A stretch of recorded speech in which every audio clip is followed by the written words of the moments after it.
കുറേ ദിവസമായി ഇതുപോലൊരു കഥ കേട്ടിട്ട് എന്തായാലും ഈ കഥ കേൾക്കാവേ. നമ്മുടെ ഒരു പ്രൊഡക്റ്റ് ഡെലിവറിക്ക് വേണ്ടിയിട്ട് തൃപ്യാർന്ന് ബീച്ച് വരെ ഒറ്റയ്ക്ക് പോയൊരു കഥയാണ് കേട്ടോ ഇത്.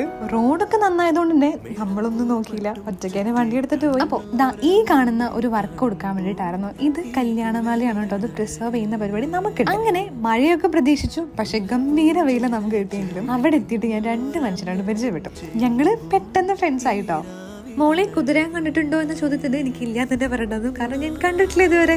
അവരെ മുഖത്ത് ചിരിയാണ് വന്നത്, പക്ഷെ എന്നോട് പറഞ്ഞു മോളെ നീ അതിലേ പോയിട്ട് തിരിച്ചിതിലേക്ക് വന്നേക്ക്, നല്ല എക്സ്പീരിയൻസ് ആവുന്നു. അങ്ങനെ അവരോട് യാത്ര ചെയ്യുമ്പോൾ സന്തോഷത്തോടെ ഞാൻ കുതിരാനിലോട് നേരെ നീങ്ങി. സൗത്ത് ഇന്ത്യയിലെ ലോങ്സ്റ്റ് 6 ലൈൻ ടണലാണ്, അതുപോലെ തന്നെ കേരളത്തിലെ ആദ്യത്തെ ടണലും കൂടിയാണ് കുതിരാൻ. ആദ്യമായിട്ട് കണ്ടതിന്റെ ആശ്ചര്യവും സന്തോഷവും ഒക്കെ എന്റെ മുഖത്തുണ്ടായിരുന്നു. പക്ഷെ പോയൊരു എക്സ്പീരിയൻസ് എന്ന് പറഞ്ഞത് ഫീൽ ഗുഡ് ആണ്. ഇതുപോലെ എവിടെയെങ്കിലും ഒക്കെ നമ്മുടെ ലൈഫിൽ വഴി കാണിക്കാൻ വേണ്ടി നല്ല മനുഷ്യർ വരും, പ്രതീക്ഷിക്കാൻ. അപ്പൊ നമ്മൾ സേഫ് ആയിട്ടൊന്ന് വീട്ടിലെത്തുകയും ചെയ്തു സന്തോഷത്തോടെ. Thank you for watching.